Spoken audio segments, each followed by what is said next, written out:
各位亲爱的朋友们，我们回来啦！三味真火，温暖你我。好，我们电话已经在线上了。喂，您好。喂，你好。哇，现在外面我们的导播在欢庆哎。于大侠你好，我是娜大侠。我爸说，难道你是活着吃海鲜的吗？不都是死了吃吗？也有道理。反正就是节俭，就是不许花，买什么都不许。那这不行。哎，我就这样，我妈就这样，他们就是她经常去菜市场。要不要去群里聊一聊？你这个想发表的言语这么多，你快看。但我就这样，我妈就这样。外面导播的戏比我们里面还多，一场大戏。说外面这段太精彩了，我跟你讲，你们两个真的外面就是那种属于，对，比里面精彩多了，我跟你讲。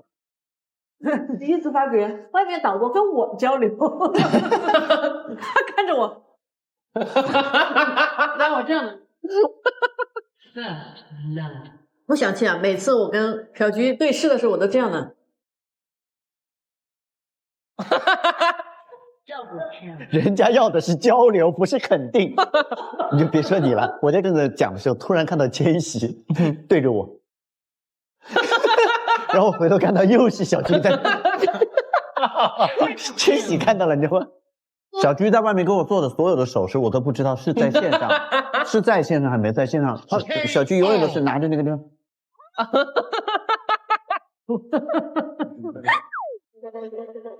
来敬敬小菊，不容易，不容易，不容易。我觉得小菊今天的一切表现，事实证明，前3任导播真的很棒。我以为很简单呢。虎基、杰弗瑞和程程，主要我对就是那种电子的东西完全不懂，一窍不通。你不但一窍不通，你又不会剪刀布很厉害。哎，运气全用在这上面。石头剪刀布又赢了，辛苦了，辛苦了大家，谢谢大家包容我。来，娜娜，棒棒呆，辛苦了。来，弟弟。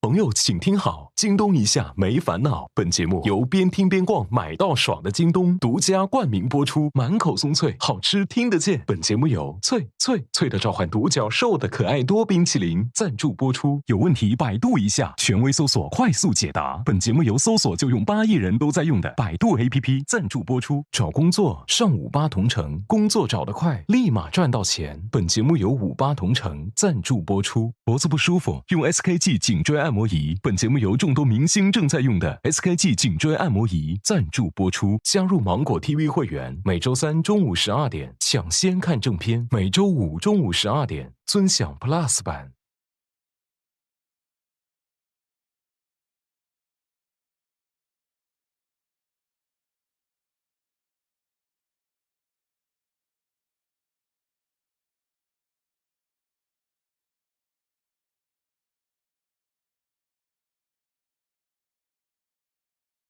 朋友，请听好，京东一价没烦恼。本节目由边听边逛买到爽的京东独家冠名播出。你好，这里是朋友，请听好节目。喂，你好，是朋友。你好，这里是。我真的好烦呐！妈妈每天都在说让我回家的事情。我们接下来马上接听我们的下一个电话。你好，哎，你好，是何老师吗？是我本人。哇，好激动，也好开心啊！好开心，怎么称呼您？我姓郑，名字叫郑女士，我是一个2个孩子的宝妈。宝妈好。你好，你好，大家好。我今天就想跟大家分享，就是我家2个孩子姐姐特别争宠的这个事情。争宠对不对？对，比如说，今天我的哄弟弟睡觉的时候呢，他就不愿意，他说妈妈，你今天必须先把我陪好了，才能哄弟弟，不然的话我就让弟弟睡不着。一看就是亲弟弟。其实是很爱弟弟的。是的，毕竟他也还小。从我们父母来说，手心手背都是肉，想请何老师们帮我支个招。我说郑女士，我跟你讲啊，你问我真的是问对人了，因为我有一个朋友啊，真的吗？非常善于处理这方面的问题。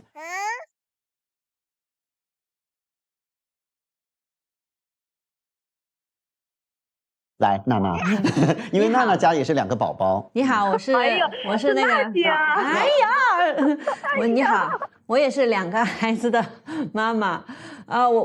我太知道你的这种感觉了，因为我遇到这个问题，我也觉得特别很难。我比较多的是转移注意力吧，就是比如同样在抢一个玩具的时候，我就会突然就我就往天上一扔就不见了，你知道吗？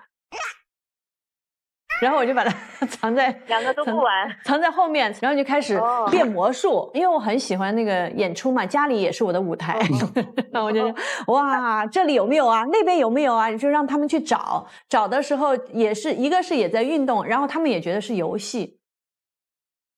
抢玩具这件事情我是可以解决，可是每天都会遇到不同的事情。对对对，是的。你说背一个背2个，你说这是再重一点，这是真的没办法背。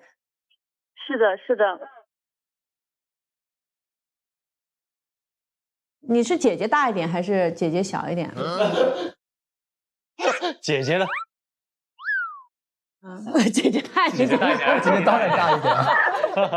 谢谢你弟弟大一点，弟弟小一点。我弟弟比我大一点啊。因为讲到孩子这个，我真的有点激动吧，就是因为每天都会遇到这样的事情。是的，但在千玺那没有，可能因为弟弟跟我差1轮已经不存在竞争关系。对。有人说啊，其实每一个家庭里出现的问题都会不一样，但是呢，统一都只有一个解决方式，就是用爱来解决。我想呢，可能对于小姐姐来讲，虽然只大3岁啊，但是呢，她慢慢的在5岁的时候，她为什么会要跟弟弟争宠？其实她还是担心妈妈原来给她的爱，好像被弟弟分走了一些。有一个部分其实可能可以注意，就是把这种爱呢，有的时候转化成了一种信任。就是让这个小朋友啊，虽然他才5岁，让他有姐姐的感觉，他会觉得我有义务来照顾好弟弟，觉得我有一个比如说很乖的弟弟是我的骄傲，然后如果我能够把弟弟带好，是我了不起。我们还要送给你一句朋友的话哦，好不好？无论世界有多不同，都灿烂。好感动。无论世界有多不同，都灿烂。5岁的小女孩和2岁的小男孩，他们的世界有多么的不一样，但是有了你的爱，他们的世界都很灿烂。而且妈妈，你这个都是幸福的烦恼。对。现在是京东福利时间，恭喜刚才打进电话的朋友就是你喽，将获得由京东母婴提供的挚爱礼盒1份。4月7日至4月19日，京东超市宝贝趴活动来了，母婴大牌5折抢。4月13日还是母婴超级品类日，神券狂撒，优惠多多。刚才达人妈妈那种一声喊，我看到娜娜好激动啊！因为每一个感同身受，是不是？现在是我每一天都会面临的问题，甚至每时每刻跟他们在一起相处都会遇到的问题，而且不是那么简单的。我跟你说，我觉得啊，带孩子比我工作累多了。比如说他们现在为一件事情哭了，然后我不会就这件事情，2岁孩子，我不可能就这件事情跟他讲道理。你说你们怎么，我肯定就会开始用很夸张的方式把他们转移到另外一个地方。哇，你看我妈妈演一个霸王龙，然后妈妈演一个，你最近真的很爱演霸王龙的小猫咪。我最近很喜欢恐龙，我从小到大就没有喜欢过恐龙，现在每天他们哇，太好笑了，了不起。哎呀，我没有，我这真的想要做好就会有压力。每个妈妈都想要做好，然后每时每刻都会有不同的烦恼。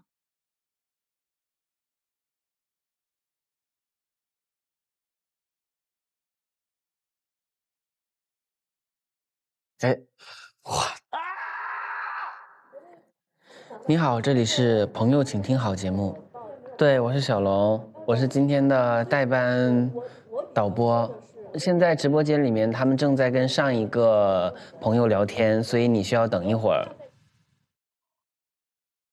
已经有电话在线上，我们接下来马上接听我们的下一个电话。下一个电话呢，我们要请这个弟弟来主接，好吗？弟弟，下面这个电话交给你啊，不知道是不是适合你的话，不管是不是都是你主接。我接了啊，我接了啊，啊。喂，你好。喂，你好。你好，你好，我是千玺。啊，千玺你好。你好。啊，我叫五花肉。您今天有什么想跟我们分享的烦恼吗？是这个样子的，就是我和我老公。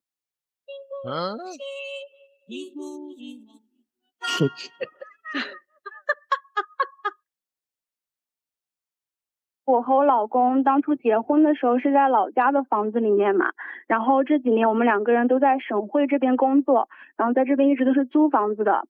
但是我今年和我老公，我们两个人打算要宝宝，然后我老公就说生孩子的话，我们就先买个房子嘛，他觉得租房子太不稳定了。然后问题就是因为我们俩现在积蓄不是很够嘛，如果要买房子的话，只能买一套小一点的房子，可能还要问父母那边借一部分钱才可以。而且有了宝宝之后，花钱的地方还会更多，生活上压力也是蛮大的嘛。其实我是不介意一直租房的嘛，我觉得租的房子也是家呀，而且我觉得蛮好的。然后他就跟我说，过几年的话，可能这个城市的房价会上涨，然后到时候我们就更买不起了。我就听，我觉得他说也挺有道理的嘛，所以说我现在就挺纠结这个事情。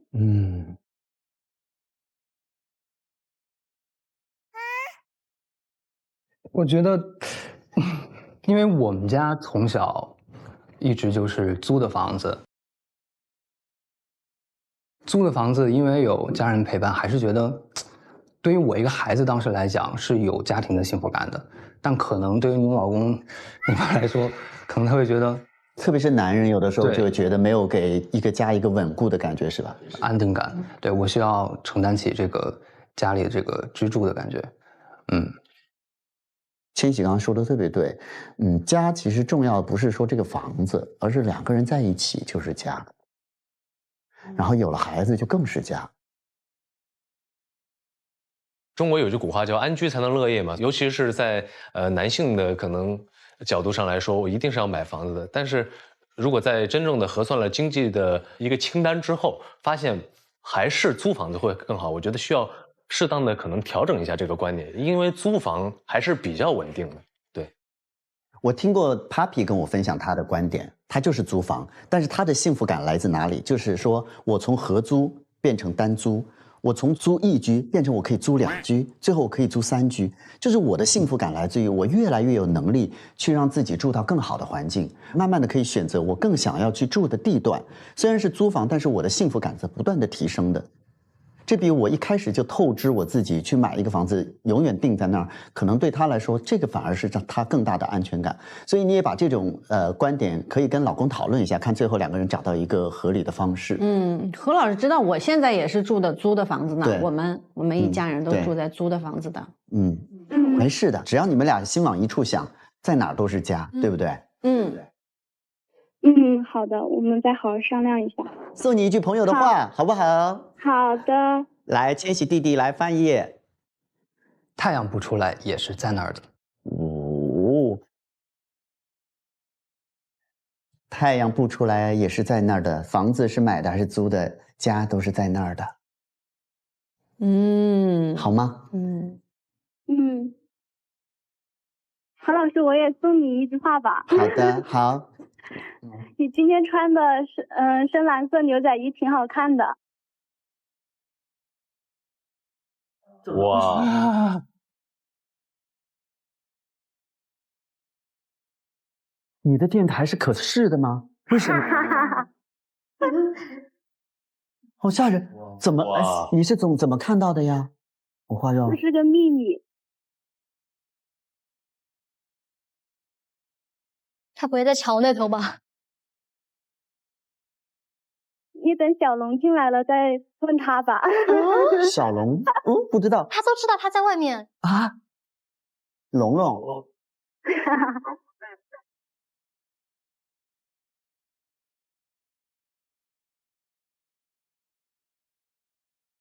这是什么情况？待会儿等他进来再说。好，谢谢啦，五花肉，谢谢，谢谢。好的，拜拜。不会啊，不会还有嘉宾来了吧？没有吧。好，拜拜，拜拜。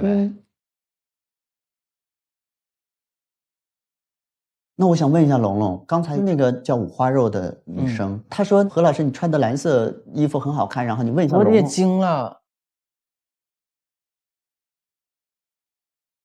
他是不是住在对面啊？还是说有一个摄像头啊？什么情况？汗毛一下就竖起来了。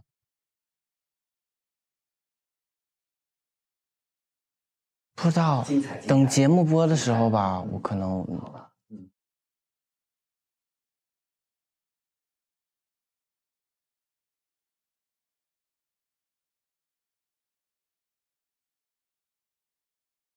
好神奇啊！哎，哇！你好，这里是朋友，请听好节目。你叫五花肉。好，你想跟我们节目聊天吗？你先跟我聊。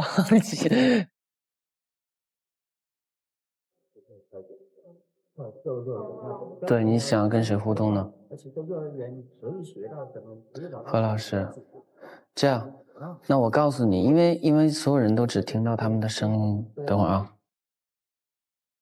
因为所有人都只听到他们声音，没有人看到他们长什么样子，所以我可以告诉你今天何老师的样子。他今天穿了一个蓝色的牛仔服，你等会儿说何老师你的蓝色牛仔服很好看，他就会吓到。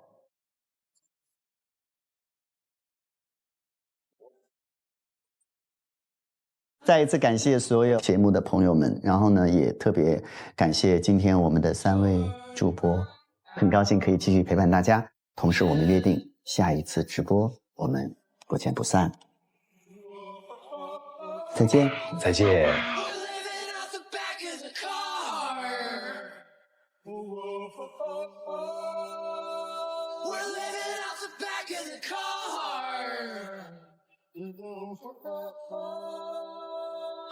不容易啊，不容易。我们所有人拿着这些东西，我们回那个工作台，我们去稍微的讨论一下，好不好？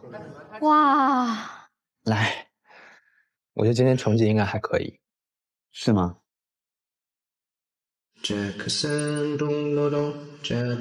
数据来了，会不会达标？我觉得会。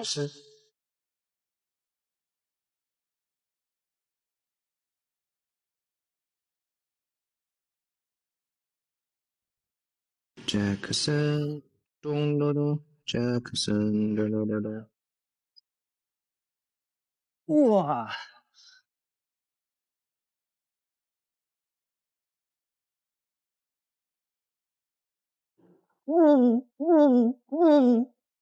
来了，怎么了？你看了吗？我偷看了一下。你怎么这样？看你的表情，看你的表情，超标是不是？各位广播员，本期广播设定的目标点亮数为100万双耳朵，实际点亮数为74万274万双耳朵！哇，近乎超3倍！哇，270万，270！怪不得今天网络都崩了啊！祝贺本期数据达标，讨论出你们想要升级的物品，并设定下期目标点亮数。还有，距离点亮1000万双孤独的耳朵还差595万，很快了。我觉得会2、3次就搞定了，2、3次就搞定了。弟弟别飘，别飘，别飘，别飘，弟弟别飘。下期任务为听众们送上元气满满的小太阳主题广播。小太阳，小太阳，期待你们的广播。达标可选的设备，请自行商量。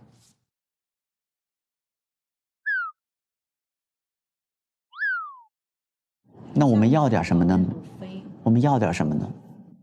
风油精啊？要什么？风油精。风油精。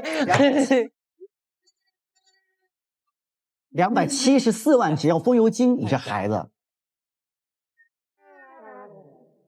不敢相信。今天晚上吃点什么好的呢？弟弟想吃那个烧烤。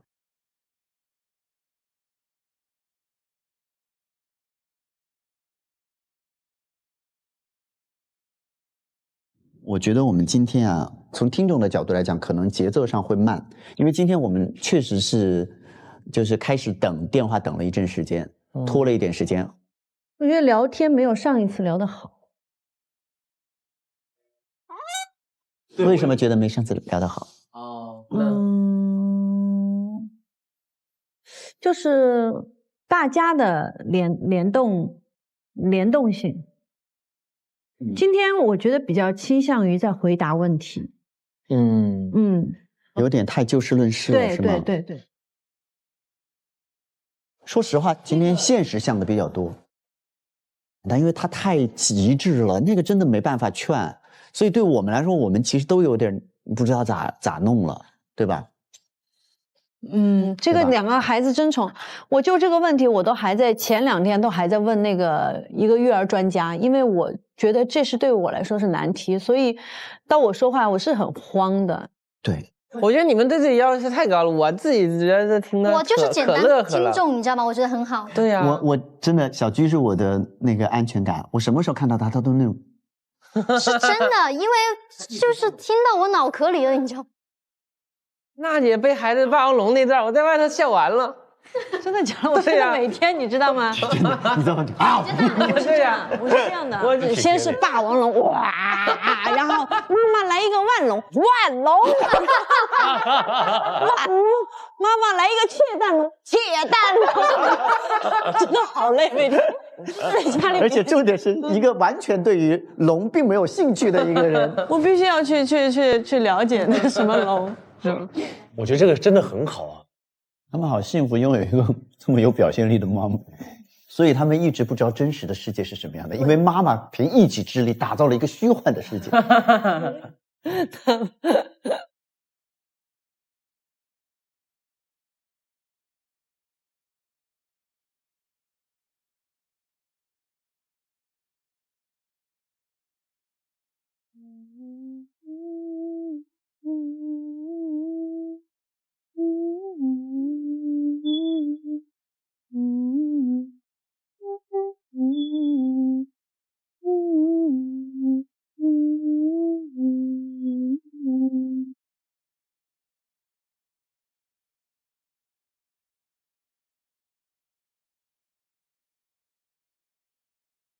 弟弟，早，睡得好吗？弟弟，非常不错。我怀疑这个袋子上面有银针哦，是试毒的哦。我今天娜姐会笑死你，这个试毒的针，你这连隔壁的毒都能试。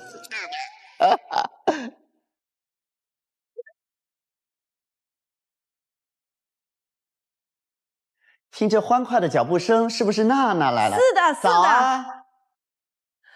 哇，吃饭了姨！吃饭了姨！他们呢？他们马上来。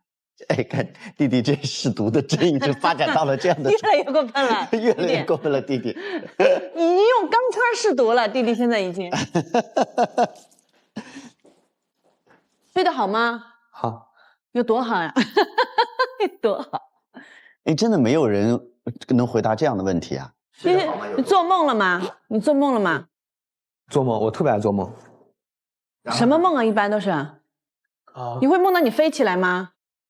哦，我从小就会梦见我飞起来，是不是？太想长高了。你们飞是怎么飞在梦里？就是哎，我是一蹬起来之后，然后腿要这样蹬蹬蹬蹬，就像在水里一样，就慢慢腿要这样蹬蹬。太想长高了。我在梦里经常是想跑不起来。我想特别使劲跑，但是就一直在原地慢慢往前，就是这样，机械舞就很重重困难。我是跑到洗手间去，然后排很长的队伍。小时候最怕在梦里找洗手间，对，更怕在梦里找到了。我还有一次梦到我在战争场面，哎，枪就比着前面那个敌人，然后敌人就转过来逼着我，我说，哎，我上个厕所，真的圆梦啊，台姐。哎，他看到我盯着他讲喵，然后讲话，你知道吗？那我不知道他讲了什么。我帮你用百度 APP 搜一下，猫和猫如何交流？哦，这是一个职业兽医师说的。猫的交流可以通过声音来表达自己的高兴、不满和愤怒。娜娜，是什么呀？我用百度 APP 跟你查的，就直接它有10万多的那个权威专家可以帮你解答。看啊，猫说喵是什么意思？也就是猫咪觉得你是它亲密的伙伴，它才会喵的回应你。哦，就把你当亲人。啊，太 sorry， 原来你对我喵是喜欢我啊。走吧，我们客厅。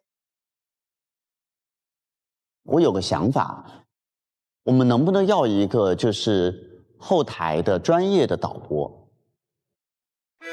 对，不要在技术方面再有任何的压力了。同意。今天好高兴，太好了，不然我压力好大呀。我觉得这个小太阳这个主题啊特别好，呼吁一种就是正能量的太阳的温暖的氛围。所有打电话进来跟我们分享的朋友都是信任我们的。还有，我觉得小太阳也是一种生活态度。怎么说？其实就是遇到所有的事情，你选择以什么样的态度去面对。所以我就要纠正弟弟说的那一点，他说他不喜欢输出。弟弟不是那种有什么话会我不喜欢输出。其实你没把话说完，你是不喜欢输出负面的东西，负能量。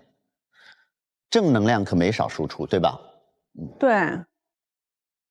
现在的朋友就是很可爱的，就是他拍照片的时候啊，他要遮瑕、美颜，要把所有面容上所有不好的东西都要掩藏或者把它修饰掉，但情绪上的这些，比如说瑕疵啊或者什么，他又不去修饰了，又大剌剌的展现出来。如果能够有一个情绪的美颜相机，该有多好！我们大家看到的身边的人都在很快乐的、很阳光的、很努力的活着，这是我觉得就是小太阳的一个主题。我想到一句歌词啊，快乐会传染，请你慷慨 ，Come on。好，这个话题已经结束了。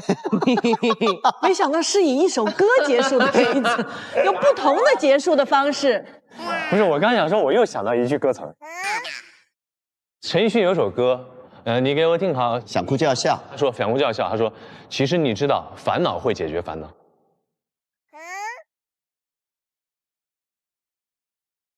就是你有新的烦恼的时候，你会忘却上一个烦恼。可是会叠加了而已啊。不会啊，就是哲学上讲的主要矛盾和次要矛盾。这是我们的小太阳主题的那个训练题，这里面我刚刚随便抽了一下，就是一些非常尴尬的事情，就是然后我们给他们支招，怎么样化解这个尴尬。哦，龙龙来一个。真的吗？随便抽一个。好，来。有次出差回来，打了一台出租车，司机帮我放行李，我很自然地坐到了驾驶座上，并关上了门。司机拼命拍车子，叫我把车停下来。我有一次，你记不记得我在在泰国不是右舵的车吗？然后我是从曼谷去帕塔亚，然后我坐在副驾驶，然后就睡着了。醒来的时候，我一身冷汗，因为我以为方向盘被偷了。像这种怎么化解这个尴尬呢？或者你是司机，你怎么化解这个人的尴尬？我觉得这个不构成说尴尬到要解决怎么样，其实就笑笑，大家都知道哦，不好意思，可能我搞错了，有点。我觉得可以开玩笑说句哦 ，This is my car 。尴尬了。来，弟弟来一个。有天逛街看到一个老头穿的有点破破烂烂，蹲在麦当劳门口捧个杯子。当时我心情很好，顺手把钢镚扔在了老头杯子里。突然发现声音不对，回头发现人家手里捧的是一杯咖啡。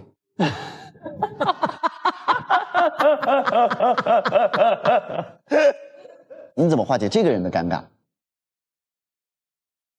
这种真的只能跪下，真是跪下，对不起，我进去重新给你买一杯，没有其他的办法。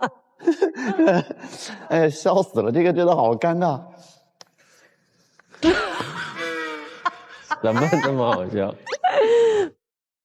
部门聚餐，这时上来一盆鱼汤，我连忙拿起碗给领导盛。由于没戴眼镜，我把鱼尾巴看成汤勺了。就这样，整桌人吃惊的看着我拎起来一条鱼。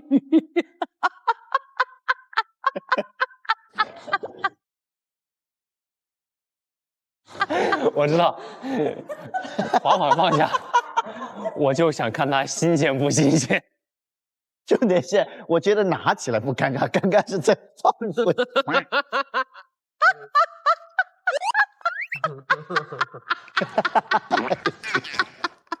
一对情侣在路中间吵架，吵得异常凶猛。我满脸愕然的经过，当我正打算当个路人甲飘过时，因为下雪路滑，我华丽丽的倒在他俩的正中间。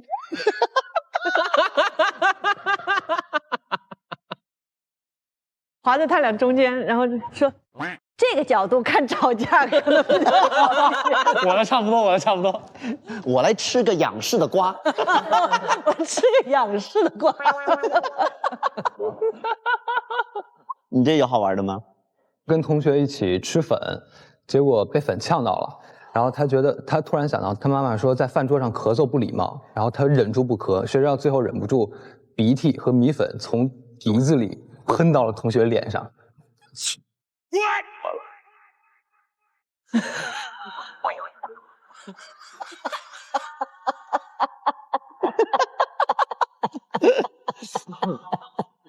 好恶心！一辆公交车快到了，我在100米外一边招手一边狂追，可能司机看到我了，公交车慢慢的停下来，我马上就要追到了，才发现并不是我要坐的公交车。你慢慢开呀，注意安全。有一次我坐公交车，只有我一个人没有座位，我站在最后面，中途司机猛踩刹车，由于惯性，我一路飞奔跑到了司机身边。注意安全啊，慢慢开。大家都知道我在那个跟何老师去泰国，然后我穿的很少。然后走到泰国，也不是很少。他觉得那天他穿的非常非常的辣。其实他是什么呢？因为我们从酒店过一条街到对面的海滩去游泳，所以呢，他就把泳衣穿在里面，外面穿了一个那种大大的那种衬衫，是有点透透的啊，就是那种麻质的薄麻质的衬衫，小风吹的，就是那种。走在街上，突然通红的脸跑回来，好艳。我说怎么了？那几个外国的朋友说我 sexy， 我就想说，是很美，但没有到这种就是为了被当街这样说 sexy 的这种地步，你知道吗？我走过去看几个泰国的朋友 ，taxi taxi taxi， 那时候的娜娜真的超级的不怕尴尬。对，我们那个时候在房间里面。那个卫生纸没了，然后我打电话给那个 housekeeping 要，娜娜说我来。Hello, please give me some toilet people 。他想要 paper， 说成了 people， 你知道吗？然后有一个国外的帅哥特别帅，然后我们一起去的一个小姐妹就特别喜欢他，然后又不敢上去那个聊天，然后娜娜就说。放着我来，我去，蹦着蹦着蹦着蹦着，跳过去。Where are you? Where are you? 就问他从哪儿来的，就想说他到底是意大利的还是哪儿的，然后我就 Where are you? 然后那个人转过头， I'm here 动他走了，走了。不管生活中遇到这些倒霉事，你还是要很积极的去面对啊。中午怎么吃？我做吧。哎，在这个京东盒子里面应该有吃的了。那我来煮饭啊。好，华神，你能不能把这个每一个啊稍微炸一下拿出来？好。水煮鱼是吗？对，肯定好吃。我做了2个硬菜，弄点花椒调料。何老师喜欢吃螺丝。出锅。我来弄吗？哎呦，愉快吗？相当愉快。相当快是吧？因为我饿了。我你问我愉快吗？我说很愉快。现在在做菜，我问你愉不愉快？我就是问你的鱼能不能很快？我饿了。我以为你问我愉快，我说很愉快，你说那就好。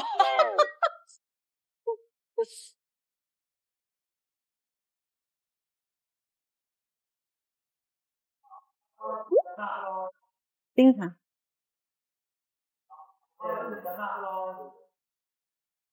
哇！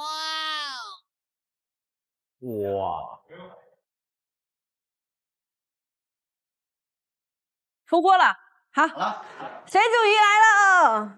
哇哦，哇哦，哇哦，哇哦！这看起来也太美味了吧！我先来片鱼，这鱼我是期待已久，我也帮忙炸了一下呢。何老师合作做的，好棒，实在太好吃了。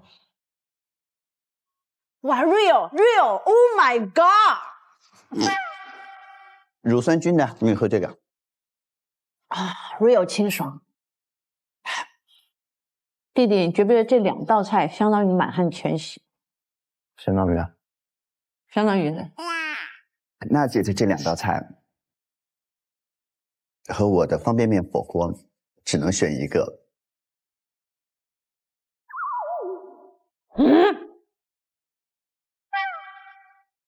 好难哦。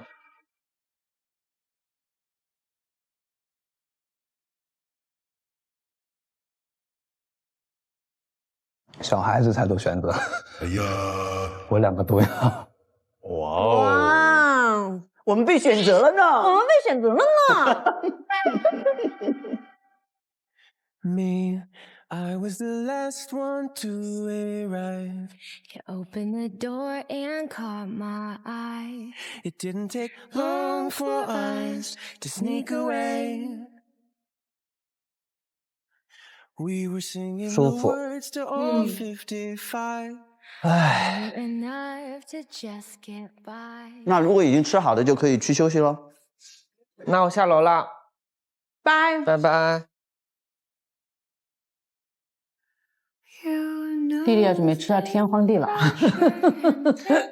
弟弟是每次碰到自己喜欢吃的东西，他能吃最后。Comet and Cupid and Donner in blue. But do you recall? 还有一个 IP 精英累了。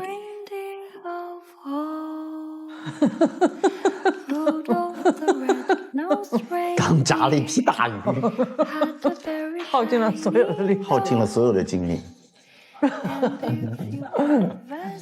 真的有点累了，没什么力气，有太多太多回忆哽住呼吸。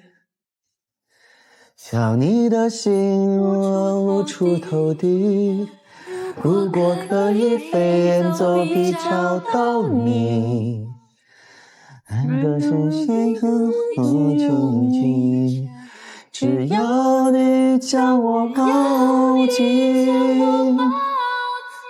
如果云知道，想你的夜慢慢熬。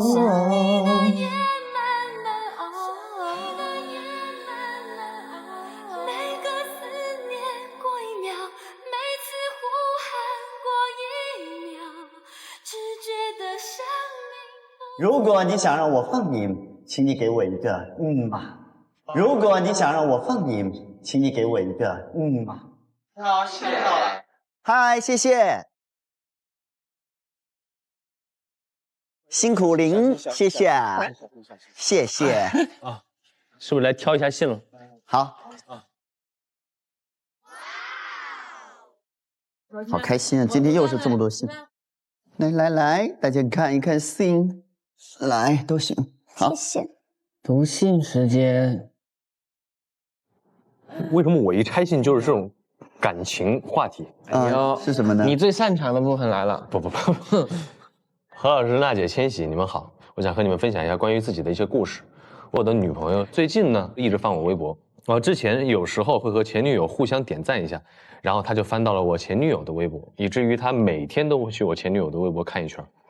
某一次，她翻到我之前的情人节给女朋友准备的一个惊喜，999朵玫瑰花在后备箱，哇，就开始吃醋了。现在就俩只要有什么矛盾，她就会开始提我的前女友，问我是不是就不会和我前女友这么吵架，并且一直的问我前女友素颜好看不？用什么香水啊？如果我一直不回答，她就不开心。但真的我去回答，我觉得也没什么好说的。其实我一直在想，要不要找机会好好跟她聊一聊关于我前女友的事，但我又真的怕说了才是质疑的开始，我到底应该怎么办才好？我觉得就是不回答，不要跟现女友聊前女友的事情。但是现女友很关心，很想知道前女友。对，我觉得这个现女友如果再这么弄下去，早晚把这男孩给吓跑。但是感觉这个男生其实想跟那个女生沟通，但是他又不敢去跟那个女生沟通，又怕女生生气。那我觉得其实沟通也很重要吧。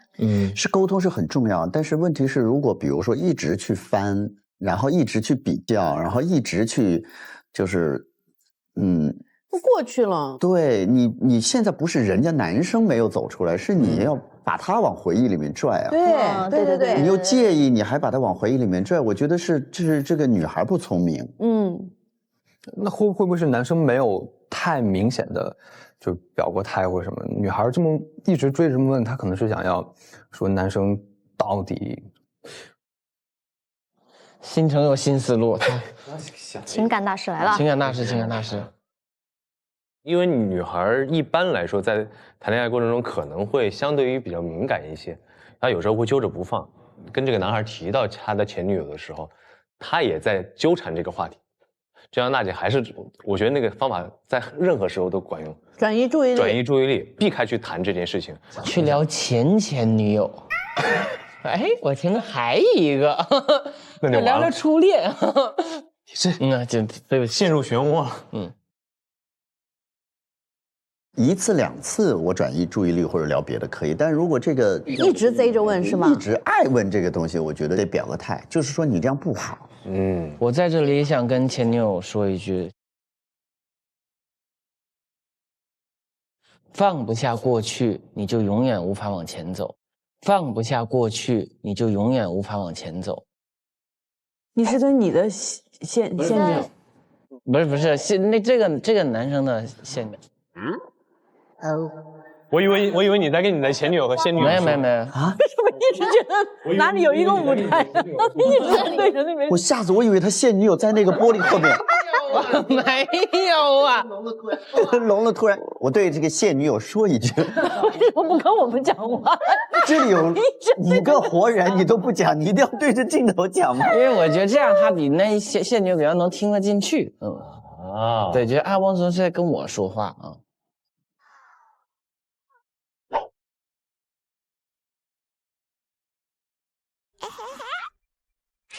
谈恋爱一定不要牵扯到再多的人，要一起打拼事业，一起把生活弄好，很不容易的。已经退出历史舞台，人家非把他扯回来。是，男生也不应该在这个方面给女孩太多的遐想的空间。你讲清楚啊！我这里有一个，是一封道歉信。我想真诚地向一个男孩子道歉。事情是这样的，前几天上课要换教室，下楼的时候，我脚滑了，瞬间就像坐滑滑梯一样，屁股着地，呲溜一下从楼梯上飞了下去。慌乱之中，揪住了右前方正在下楼的一个小哥哥的裤子，小哥哥手忙脚乱，扶住了旁边的栏杆，但是因为惯性，他的运动裤和秋裤被我拽下来了，露出了大红色的内裤，就像这样画出来。当时一瞬间，周围空气全都凝固了。我朋友和他同伴在旁边爆发出惊天动地的笑声。小哥哥脸上红白交错，3分尴尬，3分羞涩，还有4分愤怒。千钧一发之际，我从地上爬起来，一把又把小哥哥的裤子扯了上去，然后微笑着拍拍小哥哥的肩膀，本意是想告诉他没什么大不了的。谁知道小哥哥先愣在原地，然后猛地退后2步，紧紧捂住裤带子，转身就跑了。我想真诚的跟您道歉，对不起，我不是故意的，真的只是狡猾加一时糊涂。也希望你不要因此对红内裤和女孩子产生心理阴影。我觉得不会再有我这样二货的人了。希望你天天开心。某个内疚的女孩。我惨了，太惨了。最尴尬的是帮他穿上去。哎，我这封信呢，她是一个可爱的女孩。她说我的睡眠质量特别好，程度到达死猪的那种地步。我尝试过每10分钟一个闹钟，连续2个小时，一个都没听见。哇，这个身边有个人，我做什么事都模仿我，很烦恼，很无奈。我怕我说出来显得我斤斤计较，但心里真的很不舒服，不知道是不是我太敏感了，我要怎么调节这种心态？难不成他的朋友就是模仿女王我？他的意思，比如说我今天穿这个，穿个这个，他也穿这个。对，然后比如说我喜欢吃这个，我就告诉大家这好吃，就发现他，我也在吃这个，那我就会我就不要，我就换掉。那他这种是敏感还是女孩子都有这种心态？就是不喜欢别人模仿自己。我觉得是有点，就比如说你模仿我，如果说你是跟大家说你这个风格怎么样是从我这学来的，那有点我的风格被大家种草。但如果你是偷偷模仿我，但是你又不跟大家说，是感觉那是你的风格，那就有点被偷窃的感觉。对。之前我看过一篇毒鸡汤。他说每个人都觉得自己很特别，但是世界上90%人大致想法都是一样的。是的，对，是的。他说10个人里面有9个人觉得自己调的海底捞的底料是最好吃的。但我确实是最好的。你看来了吧？你们今天看我调料的那种感觉，就知道我真的。那确实很好吃。还有我看了一个说，男生照镜子看到的自己都比实际的要帅。就实际你好像没有这么帅，但是你看到镜子里面自己很帅。脑补颜值加分。然后女生照镜子会看到自己很多缺点，特别是在洗完澡照身材的时候，就是女生都觉得自己胖，男生都觉得自己的身材好好。哎，是都这样吗？你会吗？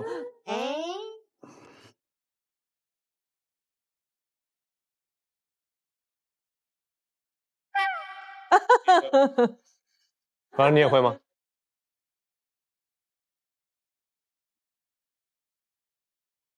有一点点，我以为是个例啊。我特别不爱照镜子，是吗？那你现在练了以后照吗？好一些，会稍微看一看。洗完以后你会这样吗？不是，你重点是这儿要吸一下。一般的都是这样。点头。对，你会默默的点了啊，有那味儿，有那味儿，是吧？是不是？对吧？就是这样的，不会有人说这千玺你是什么？千玺这样照的肯定是。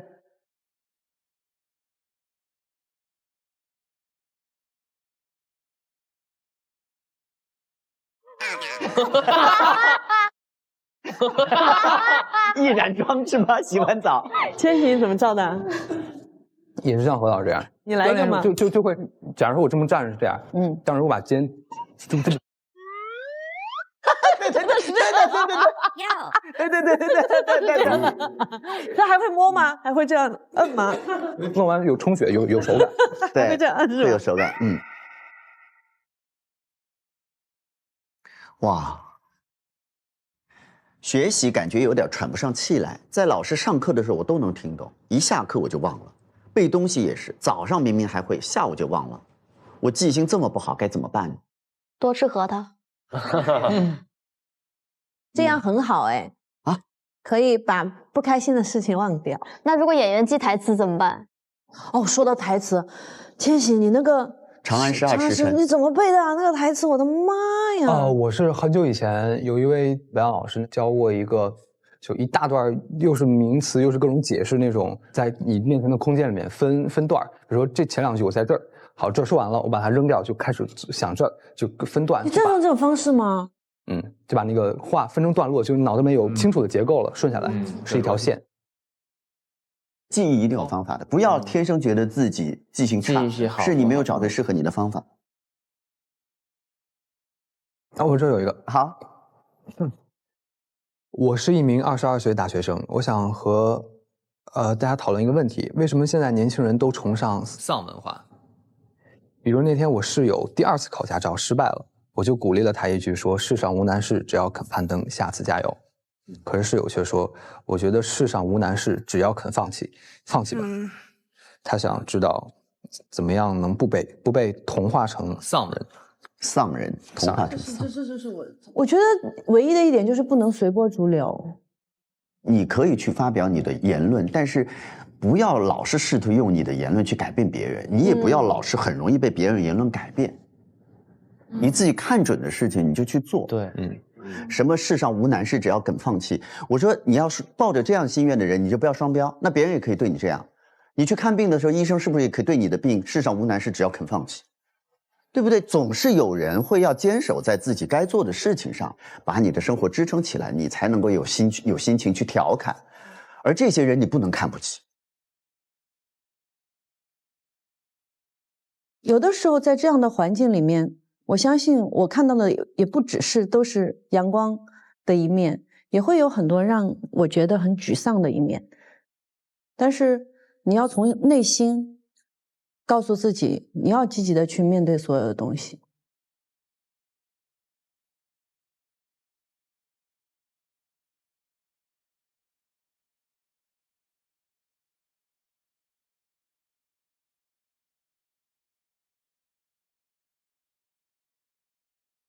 这是洋洋写来的一封信。最近社交软件被一些年轻人的变老照片刷屏了，上传照片就可以瞬间变成老年人的样子。我心血来潮也拍了一张发给妈妈，说：“妈妈，你看我老了，跟你长得好像。”我妈妈说：“女儿真好看，老了也比我好看，就是以后我看不见了。”我的眼泪瞬间就流了下来。有这种想起最近妈妈总是拿着自己前些年的照片问我，妈妈是不是比以前老了？我脸上是不是皱纹又多了？我嘴上说着没有，妈妈还是那么漂亮。但我知道妈妈真的变老了。如果问是什么时候开始发现爸妈变老了，大概就是从以前的我等他们下班，变成了他们等我下班的时候。从以前的3伏天穿短袖，变成了长衣长裤的时候。是我当不小心瞥见他们脸上长出老人斑的时候。是当我教他们手机新功能，上午教完，下午他们就忘了的时候。是当我和他们发生意见不合，他们不再和我争辩，而是听我的话的时候。从此以后，我再也不会拍这种变老照片、变小照片给他们。就让爸妈在时光里面悄悄地变老，谁也不要去提醒谁。请记住，如果你拍了这样的照片，也一定要屏蔽你的爸妈。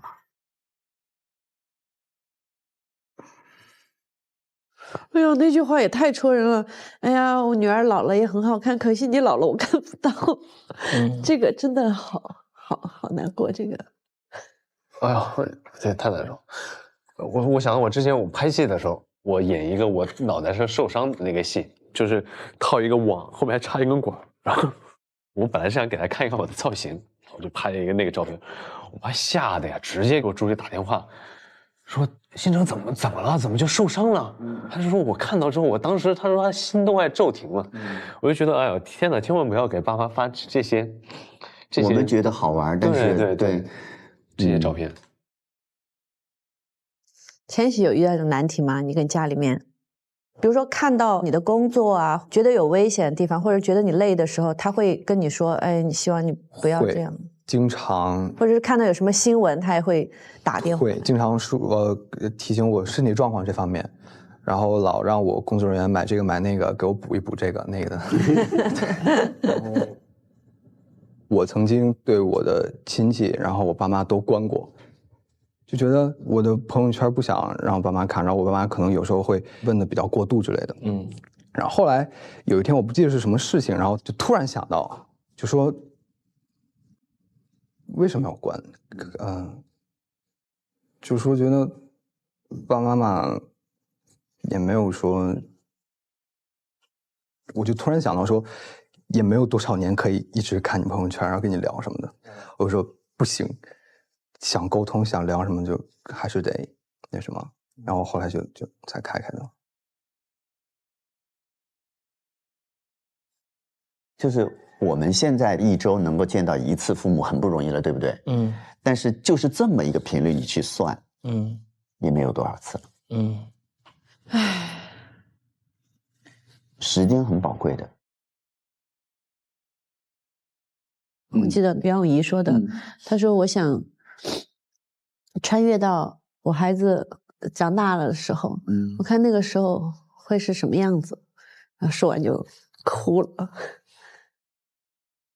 其实有孩子以后，你会想，那么小的小孩他还有很多年的那个成长，但是可是这很多年，你不知道会陪伴到他什么时候。你总觉得小孩子，我应该要，就是更多的去陪伴他，保护他。他好小啊，可是，哎，是。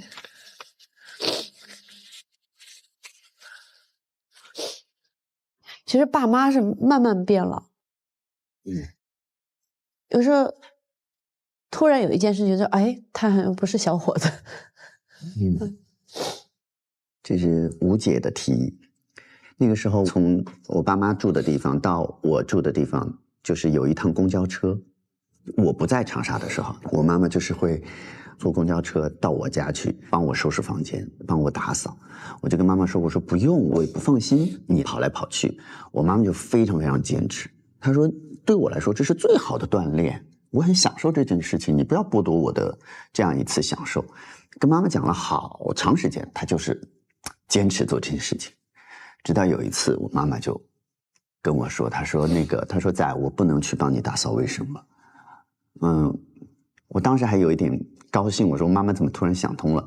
后来她说，因为我自己没有办法，现在没有办法上那个公交车，就是腿脚没有那么方便了。其实妈妈不是要打扫卫生，她就是想要在她的生命里面和我的生命多一些联系，多一些连接。所以那很简单，妈妈不能来，那我就去。我觉得这种遗憾是生命的意义，它是提醒我们什么是最珍贵的。它并不是恐吓我们会失去什么，而是提醒我们现在拥有什么。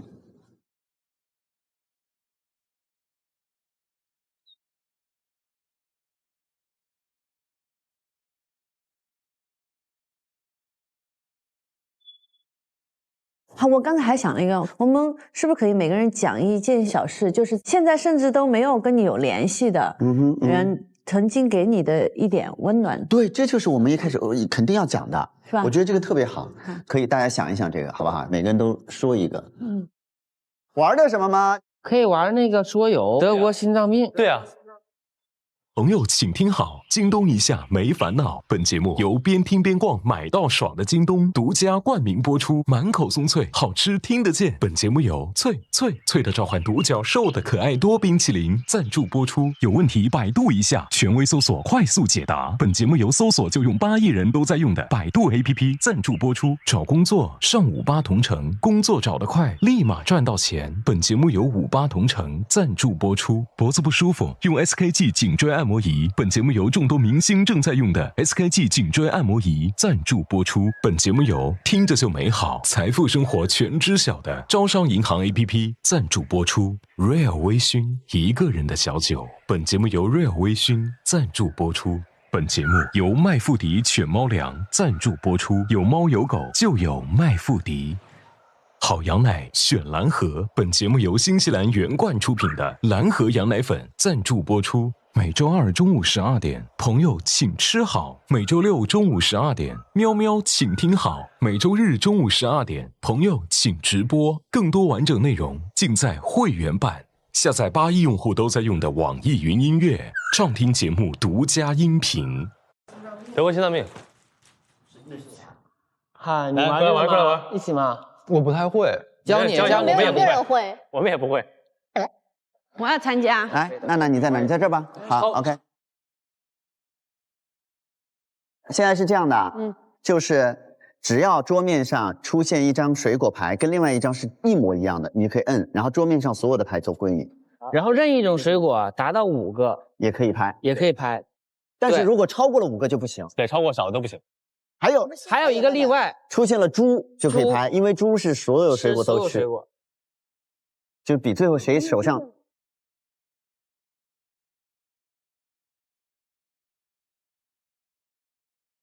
那我们最先输掉牌的有一个惩罚吧？好，有一个真心话和大冒险可以选。好，我们试一次就好了。试一下，来。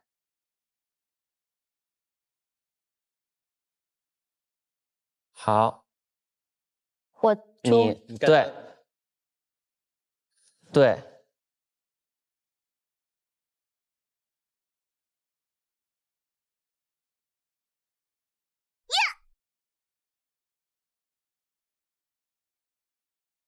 哎，因为有3个草莓了。哦，只要有5个草莓就。刚刚谁快？谁快？我快啊！这归你了。好，那我们正式开始一次啊，不是试验局的啊。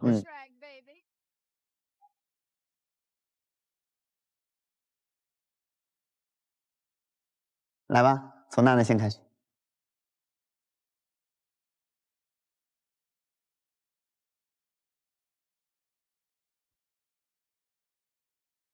啊，这个为什么叫心脏病？就是一定要疯抢，就是要这种，就是要这种感觉。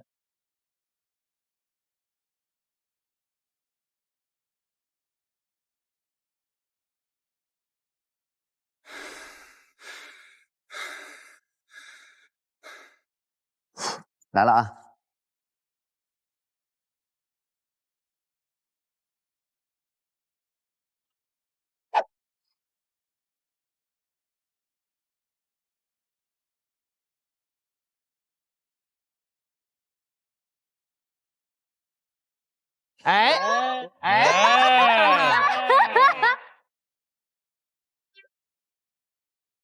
赔一张放到底下，压到你的底下，放到你最底下。对，行。好。哦，到我吗？还是我们？还是小居了？小居吧，我出对吧？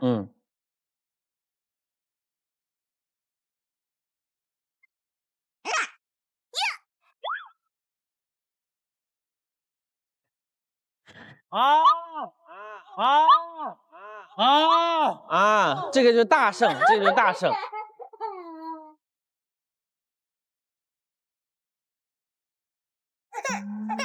这个没见过猪的这个，他以为他拿反了，你知道吗？我以为拿反了。等我找到规律，你们就。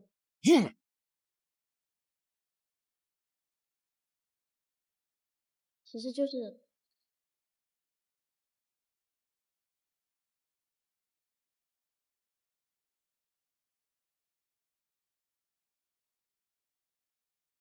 哇！好棒！哇！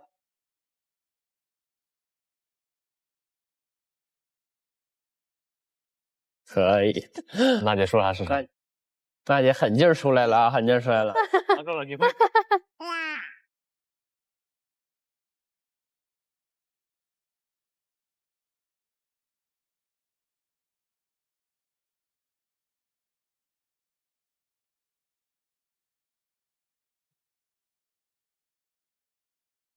到我了啊！不要慌啊，朋友们。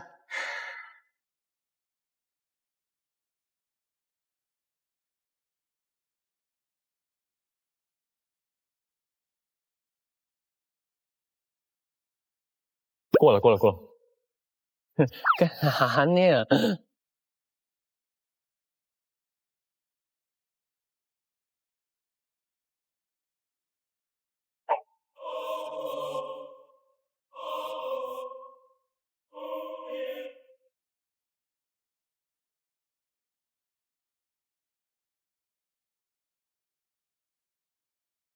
没有。哎，这个丑艺，什么鬼？我看啊，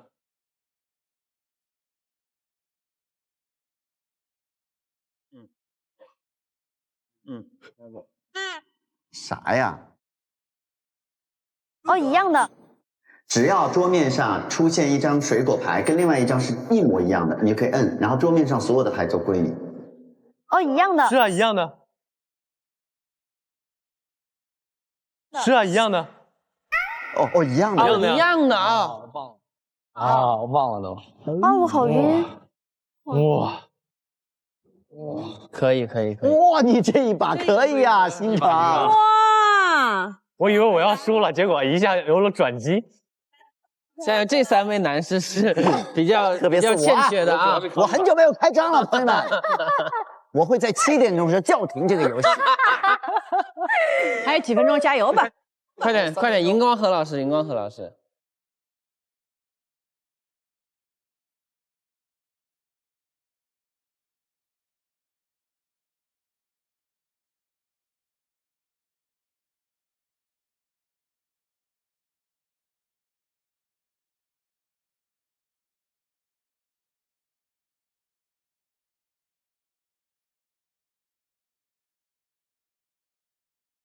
对。哦，我都忘了这个。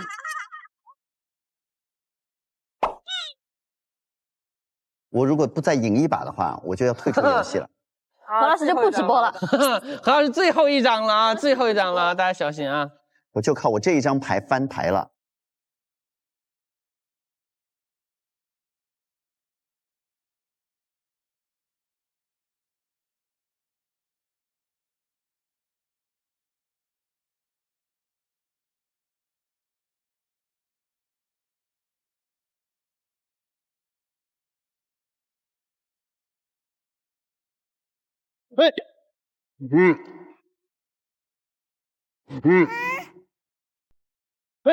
对，一样的。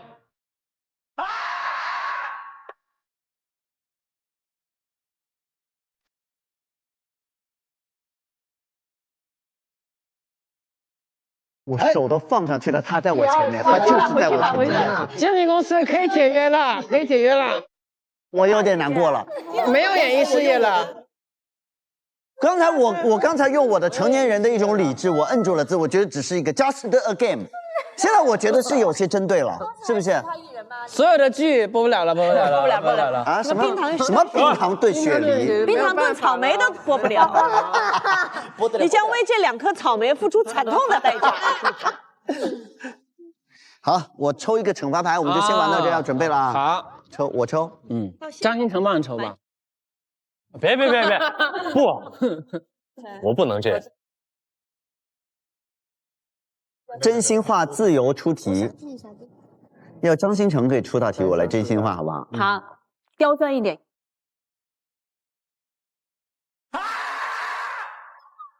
好不好？我想想啊，真心话呀。现在你很为难。第一呢，为了节目效果，你得问一些刁钻的，对吧？第二呢，确实你已经伤过我。其实你就直接问，今天这个游戏对我的前途有影响。如果我转行的话，何老师的手会触到我的公司。反正你不在这圈子混了嘛，你怕得罪他干啥呀？咱不干这个了呗。我其实我已经想到了。你已经想到以后要干嘛了是吧？要转哪行了是吧？你想到了什么？你说。好，那我就问了。可以的，你可以的。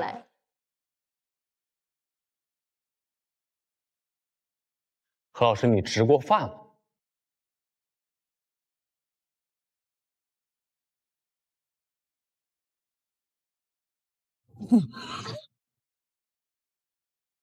我觉得这句话在内涵我。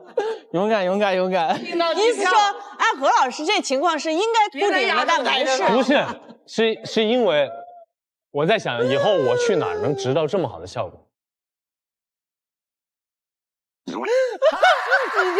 他已经默认了，都已经给。我现在要到哪才能说出让大家觉得我是没有植发的？被你这么一说，因为观众都不能近距离的看，你近距离看问了这个问题，不是？现在我百口莫辩。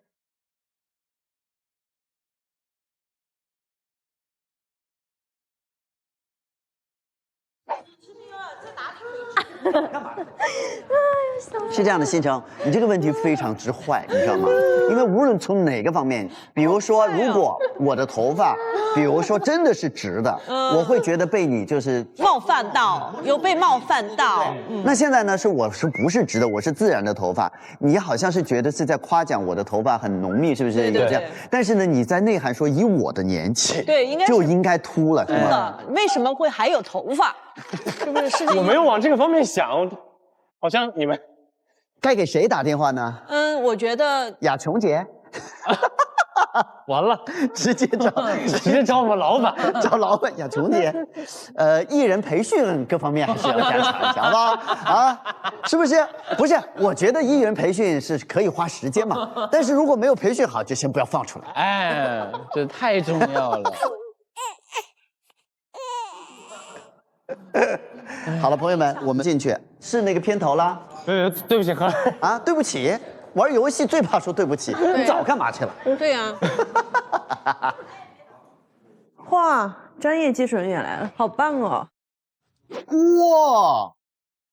哇哦！啊，全是太阳花。太阳花，好美啊！对，我们这每期的打扮的主题哎。千玺同学，根据昨天我们270万的感觉，我们今天应该定多少呢？200万。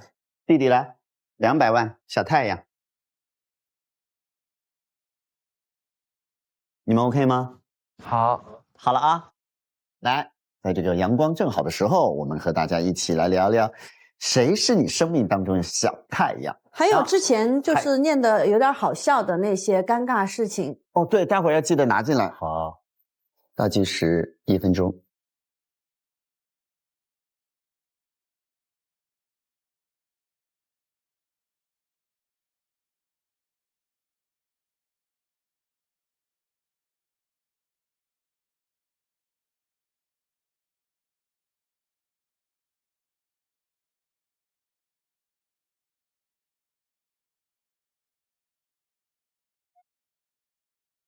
有多久没人认真听你说话？别怕打扰，我们在听。阳光正暖，朋友请听好。很高兴又再一次和大家在电波中相会，3味真火，温暖你我。非常高兴，我们6个又再一次的在今天晚上的8点和大家一起在空中相会了。最感动的就是，不管是在什么样的一种慌乱或者是平稳的状态下，大家都用同样的特别热情的心来跟我们倾诉。所以呢，在这里我先感谢每一位守候我们节目的听众朋友。所以我们今天就定了一个主题，我个人很喜欢，叫做小太阳。在我们生命当中，如果我们很幸运的遇到一些人或者一些事给我们力量，就会让我们觉得其实再难的事情我们也是可以迈过去的。那这些人这些事就好像是太阳般的温暖。当然首先还是会跟大家分享一些我们的一些经历和故事。我第一个我想听娜娜先说好不好？在我这一路上有很多其实温暖我的人，有一位叫张潮的大哥哥，那个时候我刚刚到北京，当时我是想要做一名演员到了一个剧组，我们都住的是地下室的那个招待所，然后所以不方便洗澡，然后他就拿他的车带着我在我们剧组附近的一个公共桑拿房，然后这里面可以洗澡然后我就进去洗了一个痛痛快快的澡，觉得是最温暖的时刻，还搓了澡，也不用讲那么细了。这么多年你都记得这一次温暖的帮助，是不是？因为这么多年我都没有见过张潮哥哥，但是我想说，如果他可以通过这个声音听到我今天的这段话，我就特别想要谢谢他。这是一个小太阳。我有一个感觉非常温暖的故事，就是初一的时候到秋天转冬天的时候，有一次放学，我妈接我回家，然后在一条笔直笔直的小路上面，然后我妈突然就问我说，想要弟弟还是要妹妹？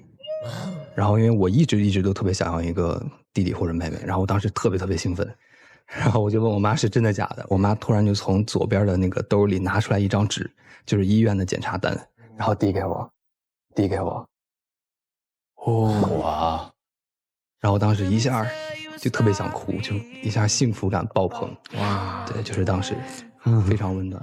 现在你讲的我都能感受到那个幸福感，我都觉得好感动。千玺他本来就有哥哥的那种感觉，所以因为有很多小朋友他是不想要弟弟妹妹的，爸爸妈咪问我要个哥哥。所以现在我觉得千玺讲的那个画面也非常的生动哈，真的很幸福。我想说有一个温暖的是一种声音，就我记得春节期间就是家里在打麻将，电视开着，是湖南台的晚会，然后那时候何老师在讲话，刚好刷朋友圈，然后有一个人就发了一个朋友圈说，只要何老师在电视里面讲话，就感觉一切都会变得越来越好。对，那个有点戳到我，对。我很荣幸可以成为这个不变的陪伴，但是其实我们每个人都有很多不变的陪伴。就是小小的举动都会让你觉得很温暖。其实有的时候温暖不是来自于这个很了不起的很大的一个行为。那么我们今天也会接听大家的电话，我们看看第一个打进电话的温暖的小太阳是谁。你好。喂，你好，你好。你好，不好意思久等了，怎么称呼您？何老师好，我叫小简，简单的简。小姐你好。娜姐，我很喜欢她。好的，你一定是一个很有品味的人。对，我特别有品味。娜姐，真的是我童年的女神，你知道吗？就是童年的女神，现在长大了怎么了？简直那艺术生命相当长青啊！对，谢谢你啊。因为我小时候，我爸爸就特别喜欢用那个 VCD 听那个九妹，然后我就从小听到大。然后你美丽的身影就会出现在我们家的电视机荧幕上你大概就是我生命中遇见的第二个美女吧。就那个时候，你在我心中就是九妹本妹，漂亮的妹妹，是九妹本妹，漂亮的妹妹。我这个时候需要礼貌的问你，第一位美女是谁吗？第一个是谁？我妈呀。妈妈是不是？哇，排在你妈妈后面，我真的是非常荣幸了。那小姐，你今天的这个你要分享的故事，我们请娜娜来跟你主聊，好不好？你想说什么？我有点紧张，就是不要紧张，九妹，漂亮的妹妹，漂亮的妹妹。我就是有一点就是很疑惑，就是因为我是从小地方就是到上海这边来工作，我的客户跟我说话的时候。特别喜欢跟我讲英文，就是他们喜欢就是在中文里面夹杂一些自己以为很专业的那种英文。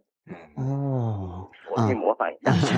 对，我们这边对于 CNY 的 campaign 呢有几个新的 option 想沟通一下。我不知道你们那边就是有没有认真看我 share 过来的那个 brief 啊？就是我们现在还说需要 highlight 一些 keywords， 不然我看不到这个 project 你能 touch 到消费者。10 point 的地方在哪里？然后他们特别喜欢在跟我讲话，我都裂开了。你裂开了，你裂开了。我听完这一段我也裂开了。你刚刚讲的很溜啊。对啊，你讲的很好发音各方面，因为我英文也很好，我觉得你很标准，是吧？因为耳濡目染，我就很不喜欢他们就是讲一些英文，我就觉得。这有必要吗？我们两个就是你中国人，我中国人，我干嘛要讲一些这种莫名其妙的东西？对，我觉得可以学好英文，但是学这种夹杂着的就倒不一定学。要不然下一次他这样夹杂的时候，你就给他流利的讲一段纯英文。这也是一个 good idea。真正英语好的人，他讲话其实还不那样子。比如说张新成，他英文贼溜，但是他都不会说那种夹杂着英文。对，而且我们跟张新成相处这么久，根本看不出他会说英文，甚至都看不出他会说英文。我是但其实他的英语非常非常的好。因为我是觉得讲英文它分几种模式啊，有一种是比如说 show your level 啊，就是叫炫耀你的英文水平。对，还有一种可能是遇到一些专业性的词汇的时候，它可能不方便翻译，或者是翻译过来没有直译的词。对，然后还有一种是可能刚从国外回来，我觉得你可以，然后先给一个最简单的应答就好。好不好是业务能力，而不是一种形式。只要你把业务能力提高，我觉得你业务能力，我听声音就很强，因为你从小喜欢九妹，你差不到哪儿去，你知道吗？因为你本身是很机灵的，你知道吗？无非就是大环境是这样，我到底是要选我觉得对的，还是要跟大家一起做大家习惯的？希望你可以enjoy跟我们之间的这段 talk， 可以吗？我其实最后说一句，我也是小地方来的。那我觉得在这样的一个环境里面，让自己舒服很重要。而且我喜欢你的自信，小简。我们最后请千玺送一句朋友的话给你，好不好，小简？好的呀。好的啊。你当然不是最幸运的那个，但也不是最不幸的那个。好，谢谢小简，谢谢。好的，好的，再见。他刚才学的那一段非常精彩，他其实是可以这样讲，但是他有自己的坚持，我觉得这个是好的。我们现在来接听下一通的电话。你好，何老师好。哎，哇，一个很温暖的声音啊！今天打进来呢，主要是给大家带来一个声音模仿。哇，好，第一段请欣赏。为革命保护视力，预防近视，眼保健操开始。第二段请欣赏。第二套全国中学生广播体操，时代在召唤。你是我们开播以来第一个打进电话来表演才艺的，你真的是我们的小太阳。我们现在来接听下一通的电话。你好，我跟我谈了很久的男朋友现在已经订婚了，但是他突然婚后想要把他爸妈接来跟我们一起住，但是我不是很想接受这个提议。我首先不觉得他错啊，这件事情不是错不错的问题，而是我觉得你在跟我们沟通之前，还是先应该跟先生沟通，然后你们再一起决定，看是不是真的要试一试。先别慌，苏苏稳住，你们能赢。谢谢何老师。请千玺送一句朋友的话给你好吗？没有过不去的冬天，也没有不会来的春天。很适合你，对不对？对对。谢谢苏苏。好的，谢谢。喂，你好。哎，你好。是这样子，我是一名新手妈妈，然后跟婆婆在育儿方面总有一些矛盾，我又不知道该怎么跟婆婆沟通。我觉得沟通这件事情上，你需要你的老公去认真的和他的妈妈去沟通一下。我觉得在这个过程当中，宝宝可能会是一个最好的润滑剂，可以让你们两个伟大的女人成为同一个伟大的战线。谢谢何老师，谢谢娜娜，谢谢千玺。哎，娜娜，你听这是什么声音啊？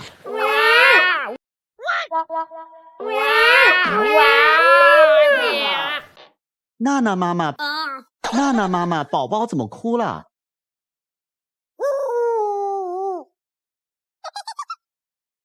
哦，这是京东超市宝贝趴。他们要去参加这个活动吗？是4月7号到4月19号的京东超市宝贝趴吗？是的，他们很想去参加，为什么呢？母婴大牌高性价比好货，一站式解决育儿问题，母婴好物5折抢，一起乐趣成长。谢谢妈妈，谢谢妈妈。好的，现在我们双方都有一些不适的感觉，但是4月7号到4月19号的这个京东超市宝贝趴，一定让大家可以乐趣成长。我们时间关系，最后一通电话喽，我们来接听。您好。哇，是何老师吗？是我是何炅。你好，我是谢娜。娜姐你好，我好喜欢你的。你好。那我们怎么称呼你呢？叫我佩奇就可以了。佩奇好。佩奇本人来了。佩奇想跟我们分享什么呢？我本人是一个性子很直的人，说话也很直，就因为我这个性格吧，我跟我男朋友之间吵了很多次，然后最近这一次我们俩冷战了已经很久了嘛，所以我现在就真的是感觉我要不要为了迎合别人去改变自己这个性格。最近这一次吵架是因为什么呢？就是我男朋友来我家见我爸妈嘛，他就想表现一下自己的厨艺，然后就在网上学做了这道鱼汤这道菜，他做好了，我就挺迫不及待的要尝一口。结果我盛了一碗，就是当你喝到这碗鱼汤的时候，不告诉你是鱼汤，你以为是水煮的生姜，就完全没有鱼的味道。然后我就去厨房把它倒掉了，然后我就盛了一碗米饭嘛。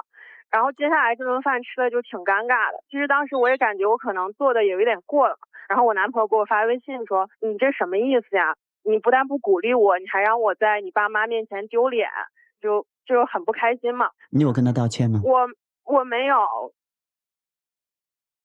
我认为如果这件事你做的对的话，我完全不会这样讲，我肯定会夸你啊，去炫耀我的男朋友嘛。但是你这个做的真的不对的话，我认为我也没有必要去说一些虚情假意的话嘛。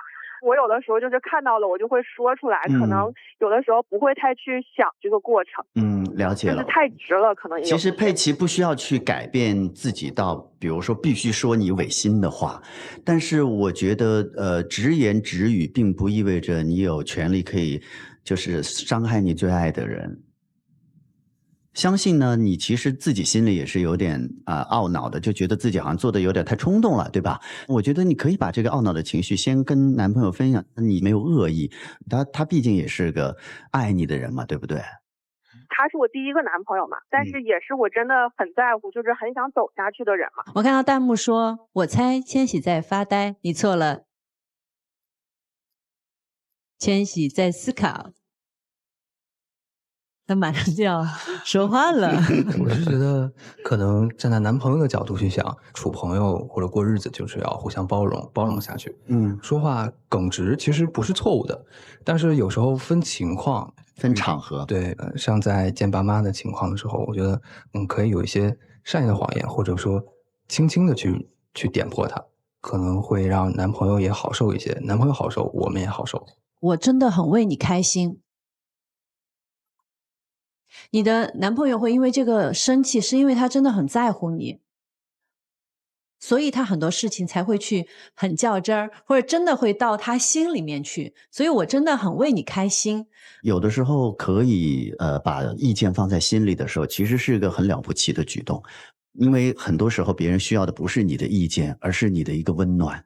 你可以做一个小太阳的时候，就不要做一支箭，对不对？不是时时刻刻我们都需要有人扎心把我们扎醒的嘛。如果你可以通过我们节目对一直跟你冷战的男友说一句话的话，就是我也有很多做的不对的地方嘛，我也会去改正嘛，然后希望他可以和我和好。如果这个时候你真的想要语音留言的话，你会说句什么话给你的男朋友？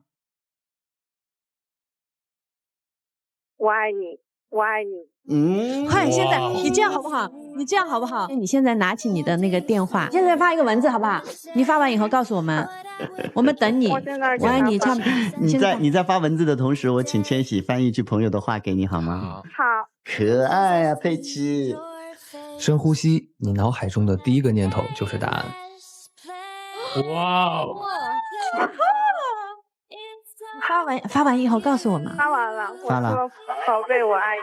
还加了2个宝贝呀！哎呀，你真是你早一点这么柔软多好啊，是不是？佩奇，好好爱啊！祝你们幸福。好，谢谢，拜拜。谢谢，拜拜。蓝河羊奶粉，好羊奶选蓝河，羊乳蛋白、羊乳糖，全羊乳配方。感谢各位继续收听，朋友请听好。现在时间已经飞快的过去了1个小时。在这个过程中，千玺有发觉一个关于耳朵的问题。今天这个耳朵点亮之后，它显示活动已结束，而且我发现弹幕也有的说是有这个问题啊，不知道后台是怎么样的。而且很早之前就会发生这种事。对，一开始的时候试了一下。你好，喂，你好，哎，你好，怎么称呼你？哎，我是何炅，哎 ，hello， 怎么称呼你啊？很多弹幕都说出了问题是吗？对，有看到几个说的，看到有几个统计一下那个数得加上去，那几个数是得加上去的，是不是？算得很艰难，这样啊，成功了。现在才开始点亮成功是吗？对。那怎么是现在要结束，还是我们再播半个小时？再空1个小时，让他。我们面对现实，好不好？最后给你们1分钟的时间，好不好？千玺说1、2、3，你们就点一次，然后我们就结束了，好不好？刷新一下网页，3、2、1，好，谢谢。什么呀？说好的一次，对。我们今天接听的这些电话，龙龙，你觉得最温暖的一个时刻是什么？我们让那个女孩发短信给她的男朋友。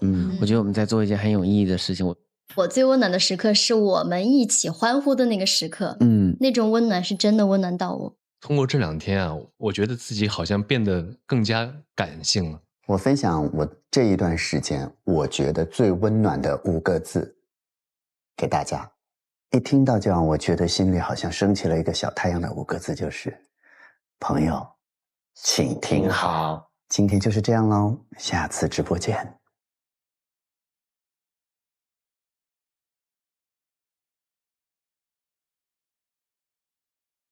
耶！今天真的很棒啊！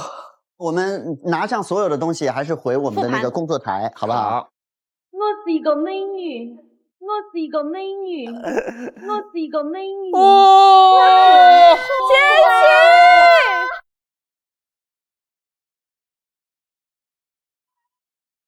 千玺不许偷看。好。在我们的面前看，我看你的表情，你看，你看，你。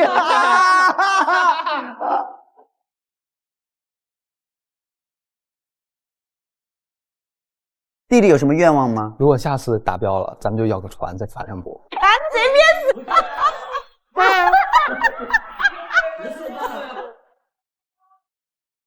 你们2个都是那个连体裤哎！因为弟弟要复古啊。弟弟腰好细哦。啊，早啊！他是演员吗？他是演员，但是他不只是演员。郭德纲，你猜对了一半。这是在下，我为什么是我爸的一半呢？何老师啊，还在船上。Hello everybody。千玺，你觉得谁的穿着最复古？我真觉得娜姐，因为这裙子我小时候经常看我奶奶穿，看我奶奶穿。大眼睛，感觉人生已经到达了巅峰。大哥你好 ，Please drink slow down。哇，千玺穿过裙子耶！哎，对啊，千玺，你那个裙子哪一款啊？哎呦，好像是百褶裙，好像。听说很多观众想听我说相声，那是啊，我就瞟了这么一眼，那上面那碑文我就记住了，写的是。